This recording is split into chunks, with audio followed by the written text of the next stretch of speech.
안녕하세요, 구로발리입니다. 얼마 전에 컨테이전이라는 영화를 봤었는데요. 정말 영화 같은 일들이 지금 실제로 벌어지고 있는 것 같습니다. 보시다시피 지금 발리의 거리들은 이렇습니다. 예전과 비교를 해본다면 정말 사람이 없고요. 그리고 조용하고 큰 대로변에도 차들이 거의 없어요.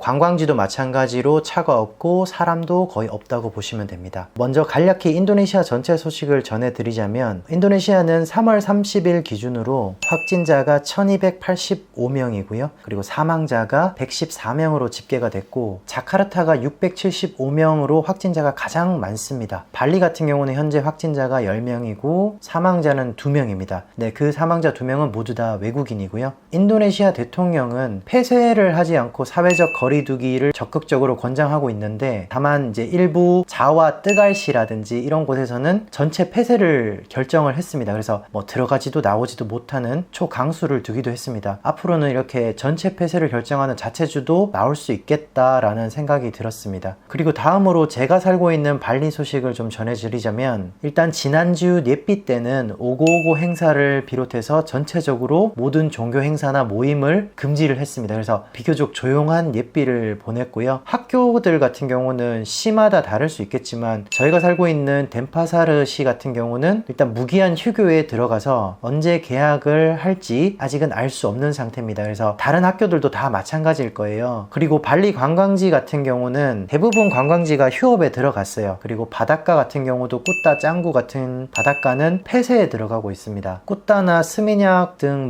관광객이 많았던 거리들도 거의 많은 상점들이 손님이 없다 보니까 이제 자체 휴업에 들어간 상점들도 꽤 있고요. 관광객들이 거의 없다고 보면 될 것 같습니다. 대부분의 식당이나 쇼핑몰들은 영업시간을 단축한다거나 배달에 집중한다거나 아니면 포장, 테이크아웃에 이제 집중을 한다거나 이런 방식으로 영업 스타일을 이제 전환을 하고 있고요. 그리고 가끔씩 이제 마트에 나가보면, 예전에는 이제 마스크를 쓰는 사람이 많이 없었는데 요즘은 마스크 쓰는 사람도 굉장히 많고요. 그리고 이제 아무래도 이제 사회적 거리두기의 일환으로 직접 가서 음식을 사는 것보다는 음식 자체도 배달을 시킨다거나 식품도 배달을 시킨다거나 이런 경우도 많이 있습니다. 그리고 이제 그 와중에 유럽이나 미국처럼 마트에서 사재기 하는 풍경이 있을 것 같았지만, 그런 모습은 사실은 많이 보이진 않았어요. 식품을 어느 정도 조금 사는 사람은 많이 있습니다. 줄도 길고 많이 있지만, 다른 나라처럼 사재기를 해서 물건이 텅텅 비어 있다거나 이런 거는 거의 찾아볼 수가 없었습니다. 이런 걸 보면 이제 유럽이나 미국 서양권보다 오히려 동양 사람들이 더 시민의식이 높은 거 아닌가? 라는 생각이 들기도 하고요. 또 한편으로는 인도네시아라는 나라가 워낙 먹을 게 풍부한 나라다 보니까 그런 것 같기도 합니다. 그리고 한국 뉴스를 계속 보고 있는데요. 유럽과 미국의 사태가 점점 심각해지고 있다고들 하는데, 그들은 이제 마스크를 잘 쓰질 않잖아요.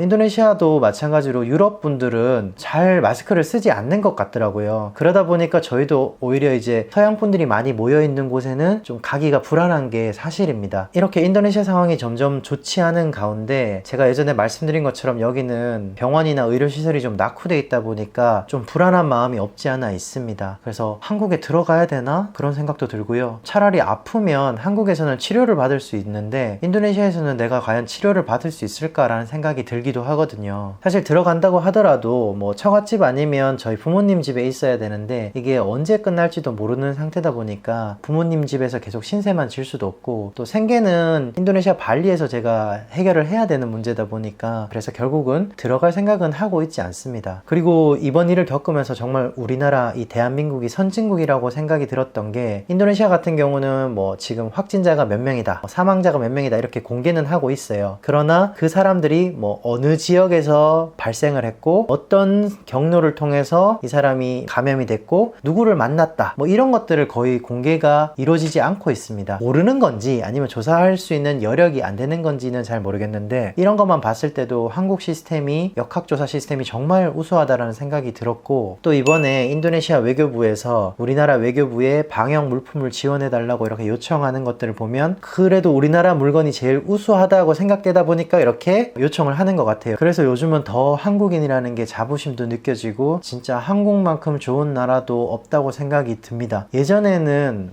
유럽이나 미국, 일본이 선진국이고 질서의식도 뛰어나다 이렇게 생각을 했었는데, 오히려 이런 힘든 시기를 겪다 보니까 진짜 우리나라가 진정한 선진국이라고 생각이 많이 들었고, 그래서 더욱더 여기서 이 타지에서 많이 돈 벌어서 금이 환영해야겠다라는 생각을 많이 갖고 살고 있습니다. 아무튼 전 세계적으로 이 어려움을 겪고 있는 이 시기에 진짜 영화 같은 일들이 제 눈앞에서 벌어지고 있습니다. 이런 시기다 보니까 다들 예민하시고 힘드실 텐데 이 어려운 시기 다 힘내서 잘 극복해 나갔으면 하는 바람에서 이 먼 발리에서 이렇게 영상 전해드렸습니다. 그럼 다음 시간에 더 좋은 영상으로 또 찾아뵙도록 하겠습니다. 이상 인도네시아 발리 특파원 구루발리였습니다. 감사합니다.